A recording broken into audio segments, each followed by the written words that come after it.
Friends, आज मैं बताने वाला हूँ 2010 का जो सॉल्व पेपर है पूरा का पूरा इस वीडियो के माध्यम से मैं पूरा बता दूंगा आपको। इससे पहले लास्ट ईयर के क्वेश्चन जो पेपर है सॉल्व पेपर वो मैं आपको वीडियो के माध्यम से बता चुका हूँ। आइए देखते हैं क्या है सारी जानकारी और क्या है क्वेश्चंस जो आपके लिए आने वाली आगामी परीक्षा के लिए महत्वपूर्ण हो सकते हैं। ये जो पेपर है 2010 का है, ये मॉडल और उत्कृष्ट विद्यालय मीन्स एक्सीलेंस दोनों के लिए ही एक साथ आयोजित हुआ करते हैं एग्ज़ाम, और हर साल से होते आए हैं, अब भी होगा। आगे देखते हैं क्वेश्चंस क्या है। हमारे मेन क्वेश्चंस पे जाएंगे तो क्वेश्चंस कुछ इस प्रकार दिए गए हैं हमें। फर्स्ट क्वेश्चन हमें दिया गया है, कांग्रेस के प्रथम अधिवेशन के अध्यक्ष थे। कांग्रेस के प्रथम अधिवेशन के अध्यक्ष कौन थे? भौमेश चंद्र बनर्जी। इम्पोर्टेंट क्वेश्चन है, टिक कर लो और राइट भी करते जाइए साथ साथ। नेक्स्ट है आपका, संस्कृत भाषा के महत्वपूर्ण ग्रंथों का अनुवाद करने वाले विद्वान थे, कौन थे? सेकेंड क्वेश्चन आपके सामने दिया है, संस्कृत भाषा के महत्वपूर्ण ग्रंथों का अनुवाद करने वाले विद्वान कौन थे? ये जो विद्वान थे मैक्स मुलर जो थे, यही वैज्ञानिक थे। थर्ड क्वेश्चन आपको दिया गया है, लाला लाजपत राय ने कौन से समाचार पत्र के माध्यम से जनता को संघर्ष के लिए प्रेरित किया है? ये जो है कायस्थ समाचार, इसके माध्यम से इन्होंने जनता को प्रेरित किया है। आगे देखते हैं। फोर्थ क्वेश्चन हमें दिया गया है, यहाँ पर क्या बोल रहा है, ये क्वेश्चन का कहना है, निम्नलिखित में से कौन उदारवादी विचारधारा का नहीं था? ये जो है अरविंद घोष, ये उदारवादी विचारधारा के नहीं थे। नेक्स्ट दिया है क्वेश्चन नंबर 5, राष्ट्रीय आंदोलन को नई दिशा देने वाले उग्रवादी नेता थे, कौन थे? बिपिन चंद्र पाल, ये जो थे उग्रवादी नेता। क्वेश्चन नंबर 6 हमें दिया गया है, इंडियन लीग की स्थापना हुई थी, कब हुई थी? 1875 ईस्वी में इसकी स्थापना की गई थी। आगे नेक्स्ट देखते हैं। क्वेश्चन नंबर 7 हमारे सामने, स्वराज्य शब्द का प्रयोग किसने किया था? ये क्वेश्चन इम्पोर्टेंट भी है। इसका जो प्रयोग किया था बाल गंगाधर तिलक जी ने किया था इसका सर्वप्रथम प्रयोग। आगे देखते हैं। हमें नेक्स्ट क्वेश्चन नंबर जो 8 है दिया गया है, यहाँ पर क्या कहता है क्वेश्चन नंबर 8, आनंद मठ के रचनाकार कौन है? आनंद मठ के जो रचनाकार हैं बंकिम चंद्र चटर्जी जी हैं।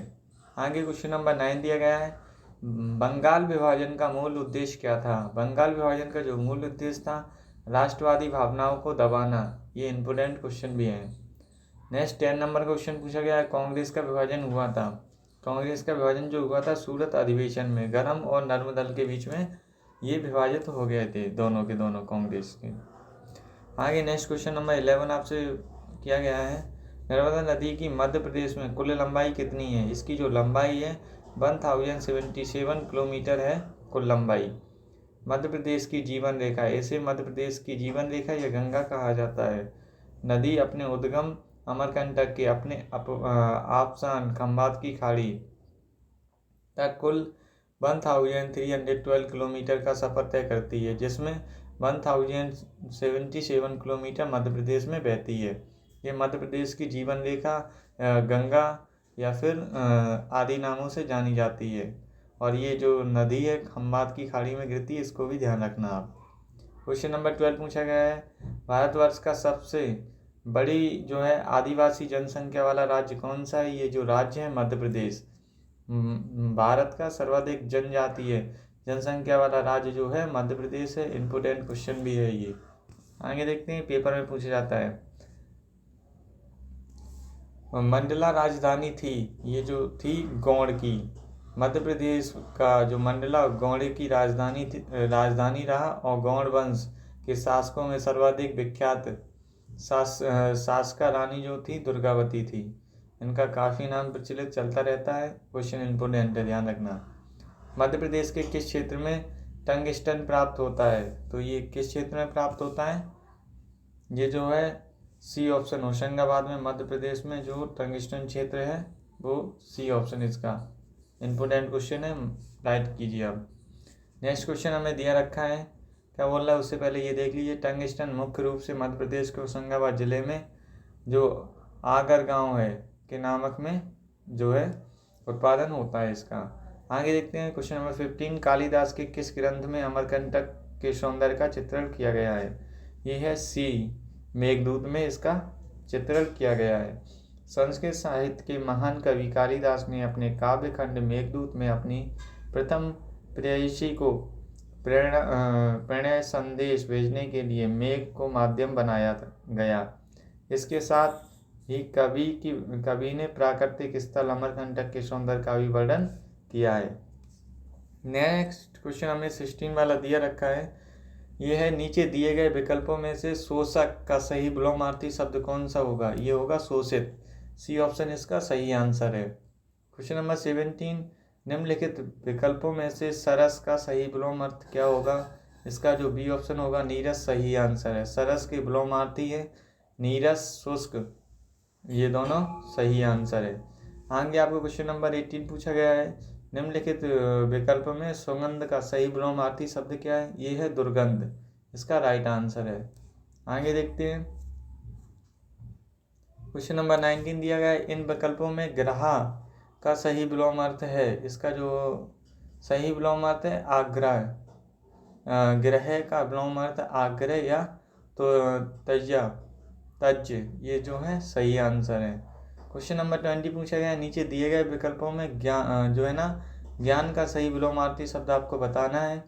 इसका जो राइट ऑप्शन होगा अज्ञान, सही आंसर है इसका।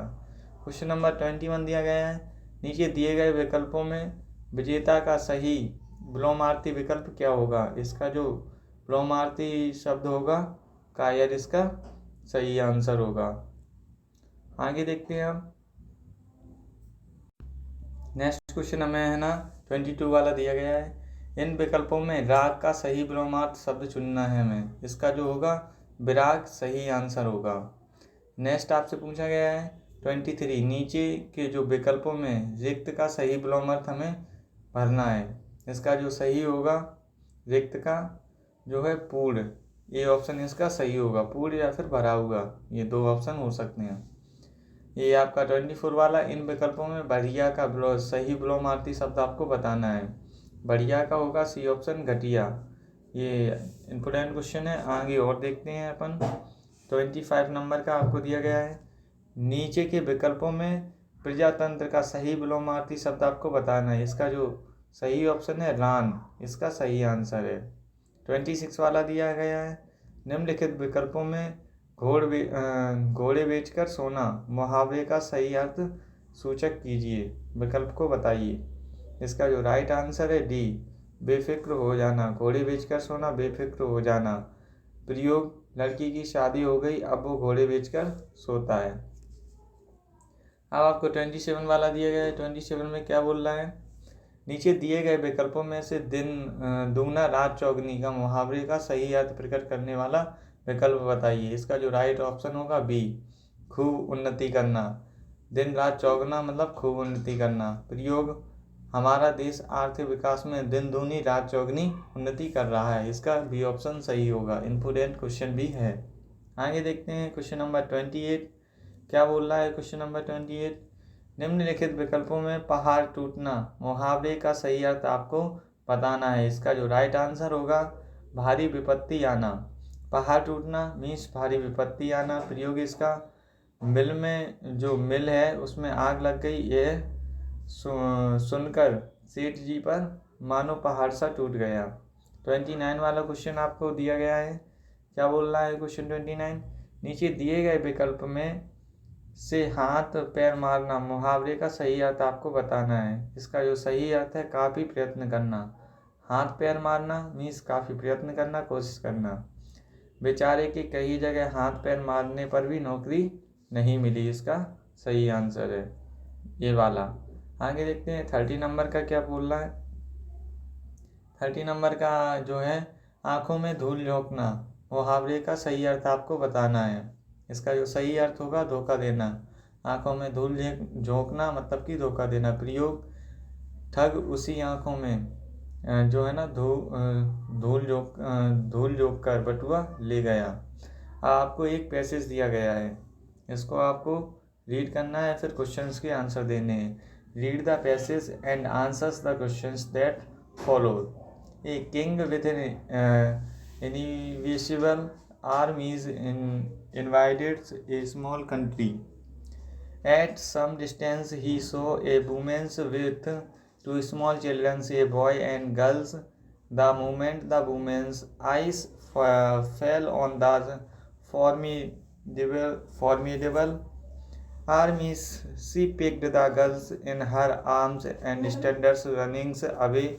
The little boy, left behind by the woman, started crying. The king asked his uh, soldiers to bring the woman and the children before him. The king asked the woman, "Why did you leave the boy child behind and try to run away with the girl's child?" The woman said, "Great king, the king is brother's daughters. The boy is my son.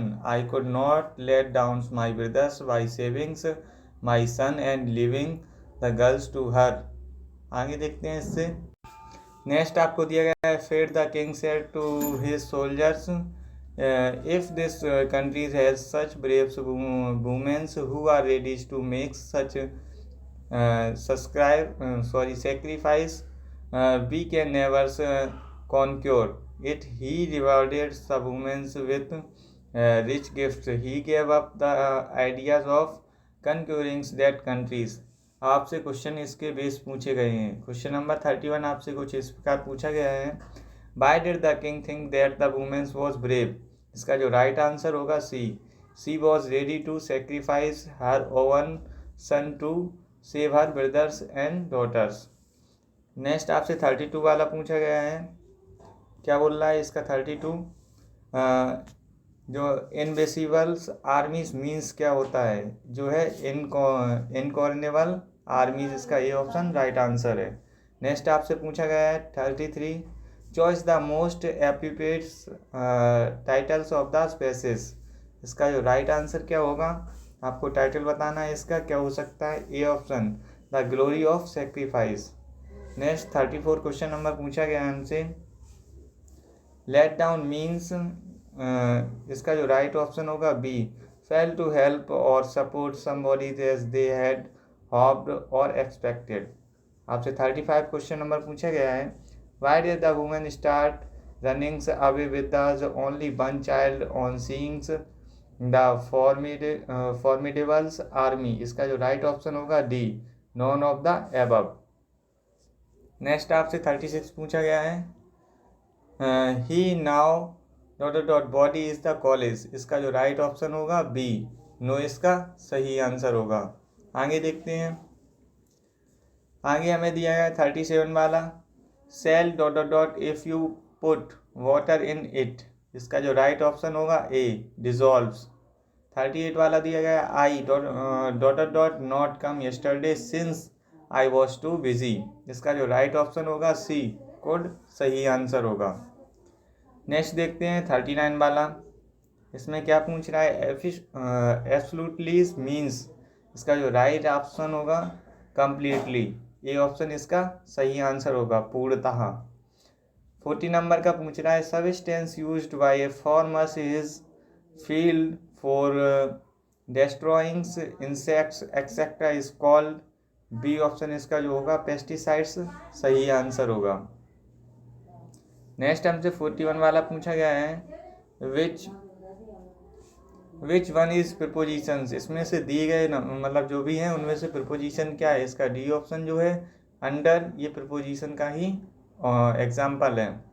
आगे देखते हैं 42, this में not be a noun, इसमें से noun नहीं है, B answer इसका, storage जो है नाउन नहीं है, जबकि नाउन ये स्टोर, स्टोरेज और स्टोरेज, ये जो नाउन है, वर्ब्स क्या है, स्टोरेज, फास्ट ऑफ स्टोर। 43 आपको पूछा गया है, क्या पूछ रहा है, in the sentence please open the door so that's he may come in, word phrases so that act as ... आपको सही आंसर बताना है, इसका जो राइट ऑप्शन होगा कंजक्शन। आगे लिखते हैं नेक्स्ट, आपको 44 वाला क्वेश्चन दिया रखा है, इसका क्या पूछा है, विच नंबर से इज 94,050 ओनली, इसका जो आंसर बताना है आपको क्या होगा, डी ऑप्शन इसका सही होगा 94,050। 45 वाला पूछ रहा है in which of the following words the alphabets can be rearranged to form the word algebra। इसका जो सही आंसर होगा बल्गर, इसका सही आंसर होगा सी ऑप्शन। आगे नेक्स्ट देखते हैं अपन। अब नेक्स्ट हमें 41 वाला दिया, 46 वाला क्वेश्चन नंबर दिया रखा है। 46 बोल रहा है भारत में पर्यावरण संरक्षण के विभिन्न पहलुओं पर विचार विमर्श के लिए जो समिति का गठन कब किया गया। इसका जो राइट आंसर है ए 1972 ईस्वी में जो है ना किया गया था। 47 पूछा गया है स्थल एवं तटीय पर प्रणाली के क्षेत्र को क्या कहा जाता है। इसका जो राइट आंसर है सी जीव मंडल इसका सही आंसर है। आगे देखते हैं 48 वाला क्या दे रखा है हमको। अंतर्राष्ट्रीय मानक के अनुसार किसी भी देश के कितने प्रतिशत भूभाग पर वनों का होना आवश्यक है। इसका जो डी आंसर है 33% जो है ना वन होने चाहिए किसी भी भू आरक्षित क्षेत्र पर। अब आपको है ना 49 दिया गया है पचमढ़ी अभ्यारण्य कहाँ स्थित है। इसका जो राइट आंसर है बुंदेलखंड में ये स्थित है। आपको 50 वाला पूछा गया है भारत में कितने भूभाग पर सुरक्षित वनों का विस्तार है। इसका जो राइट आंसर है ए 406.1 लाख हेक्टेयर जो है ना इतने पर वन संरक्षित हो रखे हैं। आगे आपसे दिया रखा है 51 वाला क्वेश्चन क्या बोल रहा है आज़ादी के पश्चात भारत में राष्ट्रीय वन नीति कब घोषित की गई। इसका जो राइट ऑप्शन है 1952 में। इम्पोर्टेंट क्वेश्चन है, राइट कीजिए इसको। नेक्स्ट आपसे पूछा गया है 52 वाला प्रदूषण किन कारणों से होता है। प्रदूषण के कारण बताने हैं। भौतिक कारणों से भी प्रदूषण होता है, रासायनिक कारणों से भी होता है और जैविक परिवर्तन से भी होता है। 53 वाला पूछा गया है अम्ल वर्षा किस गैस की सांद्रता बढ़ने से होती है। इसका जो राइट ऑप्शन है डी SO2। आगे देखते हैं 54 नंबर का। 54 नंबर का क्वेश्चन क्या बोल रहा है क्लोरोफ्लोरोकार्बन से हानि होती है। क्या हानि होती है। ए ओजोन परत की जो है ना क्षति हो जाती है। नेक्स्ट देखते हैं 55 वाला क्वेश्चन दे रखा है ओजोन परत जीवधारियों को किससे सुरक्षा प्रदान करती है। इसका जो राइट ऑप्शन होगा बी पराबैंगनी किरणों से। आपको 56 दे रखा है क्वेश्चन नंबर क्या है हाइड्रोजन सल्फाइड मानव में कौन सी बीमारी मतलब इसके कारण कौन सी बीमारी हो जाती है। इसका जो राइट ऑप्शन है डी उपरोक्त सभी मतलब सिर दर्द भी होता है, अनिद्रा आती है और कोमा में व्यक्ति चला जाता है। 57 जल प्रदूषण करने वाले धातु तत्व आपको बताने। इसका जो राइट ऑप्शन होगा ए पारा इसका सही आंसर है। आपको 58 वाला पूछा गया है वायुमंडल में कितना प्रतिशत CO2 मतलब प्रेजेंट रहता है। 0.04 से 0.031% तक। आपको 59 वाला पूछा गया है 59 में क्या बोल रहा है समुद्री जल को अम्लीय बनाने में किस गैस की भूमिका होती है। इसमें जो भूमिका होती है NO2 की भूमिका होती है। इम्पोर्टेंट क्वेश्चन भी है। 60 वाला क्लोरोफ्लोरोकार्बन गैस का उत्पादन होता है। इसका जो उत्पादन होता है डी ऑप्शन सही है उपयुक्त सभी रेफ्रिजरेटर के उपयोग से, फोम प्लास्टिक के उपयोग से, स्प्रे कैंस के उपयोग से। अब आपको 61 दिया गया है हमें क्या बोल रहा है 61 पृथ्वी के गुरुत्वीय क्षेत्र की तीव्रता अधिकतम होती है। क्या होती है। इसका राइट आंसर हमें बताना है। ये जो होती है पृथ्वी के अधिकतम पूछा गया है ये ध्रुवों पर अधिकतम होती है। पृथ्वी के गुरुत्वीय क्षेत्र की तीव्रता ध्रुवों पर अधिकतम तथा भूमध्य रेखा पर कितनी होती है न्यूनतम। इम्पोर्टेंट क्वेश्चन है, आ सकता है इस बार। पृथ्वी के केंद्र पर गुरुत्वीय क्षेत्र का मान क्या होता है 0 होता है। केंद्र पर मान 0 होता है, भूमध्य रेखा पर न्यूनतम होता है और ध्रुवों पर क्या होता है अधिकतम। 62 दिया गया है ठोस का सीधा वाष्प में बदलना क्या कहलाता है। इसका जो कहलाता है डी ऑप्शन ऊर्ध्वपातन इसका सही आंसर है। इसमें आपको बताया गया है ऊर्ध्वपातन की क्रिया में कोई पदार्थ बिना द्रव में परिवर्तित हुए अपनी ठोस अवस्था से वाष्प अवस्था में हो जाता है, जैसे कि कपूर, नेफ्थलीन और जो अमोनियम क्लोराइड इसके सही आंसर हैं। यहाँ से आपका क्वेश्चन हर बार पूछा जाता है, इम्पोर्टेंट क्वेश्चन है।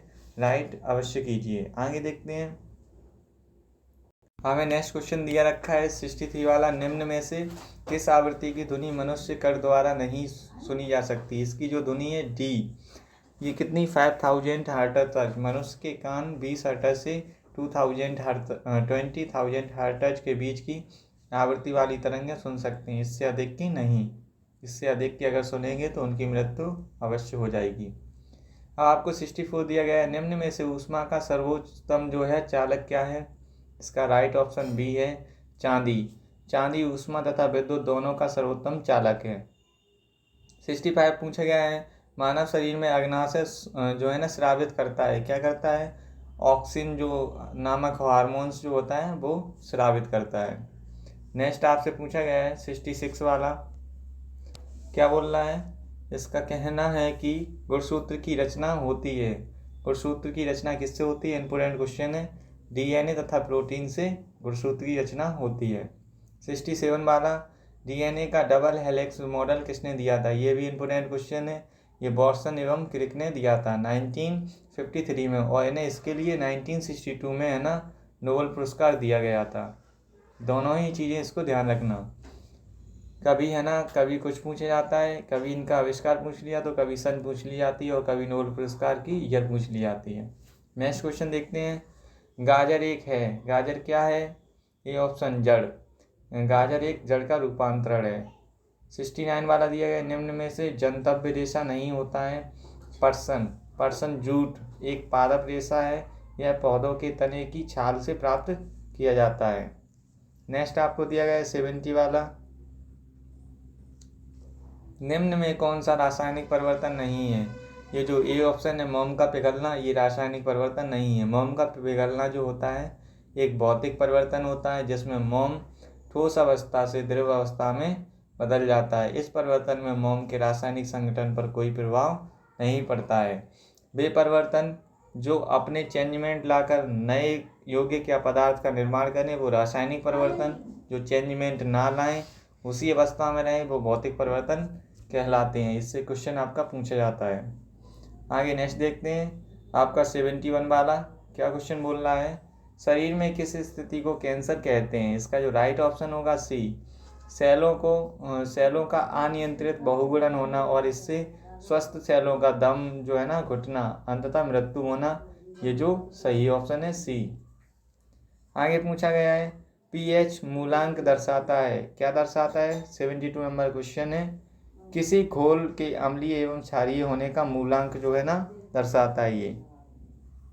आपको 73 वाला पूछा गया है, वैज्ञानिक एस चंद्रशेखर को नोबेल पुरस्कार किस कार्य के लिए दिया गया था। इनको दिया गया था नक्षत्र भौतिकी के लिए। इंपोर्टेंट क्वेश्चन है ये। आगे देखते हैं, आपको 74 वाला दिया रखा है, इसका कहना है जल जो संबंध समुद्र से है वही जीन का निम्नलिखित में से, जिस प्रकार जल का संबंध समुद्र से है उसी प्रकार जो जीन का संबंध है किससे है। इसका जो संबंध है जीन का क्रोमोसोम से होता है। किस खनिज की कमी से घेंघा रोग होता है। इसका जो ए ऑप्शन है आयोडीन की कमी से घेंघा रोग होता है। इंपोर्टेंट क्वेश्चन है, नोट अवश्य कीजिएगा।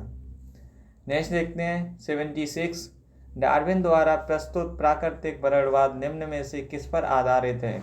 डी ऑप्शन इसका सही है, ओवर प्रोडक्शन पर, struggle for accident and variation and survival of the fittest, ये तीनों पर आधारित है। ये भी इंपोर्टेंट क्वेश्चन है। आगे नेक्स्ट देखते हैं हम। नेक्स्ट आपको दिया रखा है 77, जल अपघटन में ऊर्जा किस रूप में उत्पन्न होती है। इसका राइट ऑप्शन बी है, ऊष्मा के रूप में। 78 वाला, निम्नलिखित में से कौन जो है ना ईंधन का तत्व नहीं है। ये जो ईंधन का तत्व क्या नहीं है इसमें, ये जो ईंधन का तत्व है नहीं है हीलियम। इसका डी ऑप्शन सही होगा। नेक्स्ट पूछा गया है, रतौंधी निम्न में से किसकी कमी के कारण होता है। सी ऑप्शन, विटामिन ए के कारण जो होता है। विटामिन ए की जब कमी होती है तो हमें रतौंधी रोग हो जाता है। रतौंधी रोग जो होता है आँख से संबंधित बीमारी है। इस रोग की वजह से व्यक्ति को धुंधला एवं कम दिखना लगता है। यह विटामिन ए की कमी के कारण होता है। आगे दिया गया है हमें 80 नंबर क्वेश्चन। 80 नंबर क्वेश्चन का कहना है कि निम्न में कौन सा पुष्प का एक भाग नहीं है? इसका जो सी ऑप्शन है वृंत, ये पुष्प का भाग नहीं है। 81 बारा दिया गया है, यदि किसी गोले का व्यास 21 सेंटीमीटर है तो उसका आयतन क्या होगा? इसका जो आयतन होगा 4851 घन सेंटीमीटर, इसका राइट ऑप्शन होगा। नेक्स्ट देखते हैं 82 वाला, किसी सिलेंडर की ऊंचाई 14 मीटर तथा इसके आधार की त्रिज्या 3 मीटर हो तो सिलेंडर का आयतन आपने बताना है। इसका जो राइट ऑप्शन होगा सी 396 घन मीटर। नेक्स्ट देखते हैं 83 में हमें क्या दे रखा है? यदि रूट के अंदर 2916 हो तो 29.16 root plus root 0.2916 plus root 0.002916 plus root 0.0002916 का वैल्यू क्या होगा? इसका जो बी ऑप्शन है राइट आंसर है 5.9994 इसका राइट आंसर होगा। आगे देखते हैं 84 वाला। 84 में हमें दिया रखा है यदि 131324 डिवाइड 145 इज इक्वल 91.9 हो तो 133.24 डिवाइड 9.19 का वैल्यू क्या होगा? बी आंसर इसका सही होगा 14.5। आपको दिया गया 85 वाला, किसी त्रिभुज की भुजाओं का अनुपात 3:2:5 है तथा उसकी परिमित 80 सेंटीमीटर है तो सबसे छोटा भुजा की जो लंबाई है वो क्या होगी? आपको बता। इसका जो राइट ऑप्शन है बी होगा। क्या होगा इसका? बी 16 सेंटीमीटर इसका राइट आंसर है। आगे देखते हैं नेक्स्ट 86 वाला क्वेश्चन दे रखा है। 86 वाला क्वेश्चन 1 + 2y 1 + 3y 4 1 + 4y 5 का वैल्यू आपको बताना है। इसका जो राइट ऑप्शन होगा ए 7/4 इसका ये ऑप्शन सही होगा। आगे देखते हैं। आगे आपको 87 वाला क्वेश्चन दिया रखा है। ये फॉर्मूला बेस्ड क्वेश्चन है। 0.3 × 0.3 × 0.3 इंटू में 0.4 × 0.4 × 0.4 अपॉन में 0.6 0.6 × 0.6 इंटू में 0.08 × 0.08 इंटू 0.08 का वैल्यू आपको फाइंड करना है। इसका जो राइट ऑप्शन होगा ए 125/8 इसका सही आंसर होगा। आगे देखते हैं 88 वाला दिया गया है हमें। 88 वाला, किसी संख्या का 2/5 भाग बराबर 24 है तो उस संख्या का 3/4 भाग होगा। क्या होगा? बी ऑप्शन 45 होगा इसका राइट आंसर। 89 वाला दिया रखा है हमें। जब किसी संख्या को 9 से भाग दिया जाता है तो भागफल 0.3 तथा शेषफल 0.3 आता है। यदि उसी संख्या को 6 से भाग दिया जाए तो शेष 0 आए तो भागफल क्या होगा? इसका जो राइट ऑप्शन है 0.5 इसका राइट आंसर होगा। आगे देखते हैं 90 वाला क्वेश्चन दिया रखा है। यदि चीनी का मूल्य 20% बढ़ जाए तो उपभोग कितने प्रतिशत कम कर दिया जाए ताकि खर्चे में कोई बढ़ोतरी ना हो? इसका जो सी ऑप्शन है 16 सही 2/3% इसका सही आंसर होगा। आगे देखते हैं। अब आगे हमें 91 वाला दिया रखा है। 9 सेंटीमीटर त्रिज्या वाले ठोस तांबे के गोले को पिघलाकर 0.3 सेंटीमीटर की त्रिज्या का कितना लंबा तार खींचा जा सकता है? इसका जो ए ऑप्शन होगा 108 मीटर तार को खींचा जा सकता है। आगे हमें दिया गया है 92 वाला। इसमें जो क्वेश्चन पूछ रखा है, यदि किसी गोले का पृष्ठक्षेत्रफल 150 वर्ग मीटर है तो उसका व्यास क्या होगा? इसका जो बी ऑप्शन 7 मीटर इसका राइट आंसर होगा। आगे आपको दिया गया है 93 वाला। एक कपड़े का टुकड़ा 2 मीटर लंबा है और धोने पर वह 0.5% सिकुड़ता है। धोने के बाद उस कपड़े की लंबाई क्या होगी? डी ऑप्शन इसका सही आंसर है 199 सेंटीमीटर। डी ऑप्शन सही होगा। 94 वाला क्वेश्चन दे रखा है 0.09 × 0.9 × 0.09 अपॉन में 3 इंटू 0.3 इंटू 0.3 इंटू 0.003 इंटू 300 का वैल्यू क्या होगा। इसका जो राइट ऑप्शन होगा ए सही आंसर होगा। आगे देखते हैं वाला जो क्वेश्चन हमको दे रखा है 0.0025 इंटू 1.4 अपॉन में 0.0175 का मान हमें बताना है। इसका जो राइट ऑप्शन होगा 1/5 बी ऑप्शन सही होगा। आगे दे रखा है हमें 96 वाला क्वेश्चन, कोई धन किसी साधारण वार्षिक ब्याज दर से जो है ना 5 वर्ष में 8/5 गुना हो जाता है तो ब्याज की दर क्या होगी। सी ऑप्शन इसका राइट आंसर है 12%। आगे दिया रखा है 97 वाला, दो बराबर धन अलग अलग बैंकों में प्रत्येक 15% वार्षिक साधारण ब्याज की दर से क्रमशः 3/1/2 वर्ष तथा 5 वर्ष के लिए जमा किए गए। यदि दोनों के ब्याज का अंतर हो तो हमें ये 144 रुपये हैं तो प्रत्येक का धन आपको बताना है। इसका जो राइट ऑप्शन होगा सी 640 रुपीज़। आगे देखते हैं 98 वाला क्वेश्चन दे रखा है हमें, 14 सेंटीमीटर भुजा वाले एक वर्ग के अंदर खींचे जा सकने वाले सबसे बड़े वृत्त का क्षेत्रफल क्या होगा। बी ऑप्शन इसका राइट आंसर है 154 सेंटीमीटर स्क्वायर इसका सही आंसर होगा। आगे देखते हैं 99 वाला, कोई धन साधारण वार्षिक ब्याज की दर से 4 वर्ष में 2 गुना हो जाता है तो वह स्वयं का 8 गुना हो जाएगा। इसका सी ऑप्शन सही होगा 28 वर्ष में। नेक्स्ट देखते हैं ये जो क्वेश्चन है इस पेपर का लास्ट क्वेश्चन है 100 नंबर का। ये क्या क्वेश्चन है, 10,000 रुपये मूल्य के एक घोड़े को है ना 10% हानि पर एक्स द्वारा बाई को बेचा गया है। बाई उसे 10% के लाभ फिर एक्स को बेच देता है तो बाई को लाभ कितना होगा। इसका राइट ऑप्शन जो है डी 900 इसका सही ऑप्शन होगा। यदि आपको वीडियो सही लगा हो तो चैनल को सब्सक्राइब, लाइक और दोस्तों के साथ शेयर करना ना भूलें और ज़्यादा से ज़्यादा लाइक करें और कमेंट सेक्शन में बताएं वीडियो कैसा लगा। यदि इससे संबंधित कोई भी डाउट है तो आप कमेंट सेक्शन में बता सकते हैं और अन्य किसी भी टॉपिक पर अगर आपको कोई डाउट है तो वो भी आप कमेंट सेक्शन में बता सकते हैं। मैं आपको वीडियो के माध्यम से आपके जो भी डाउट हैं वो क्लियर करने की कोशिश करूँगा। जय हिंद साथियों, मिलते हैं फिर ऐसे ही वीडियो के साथ। जय हिंद।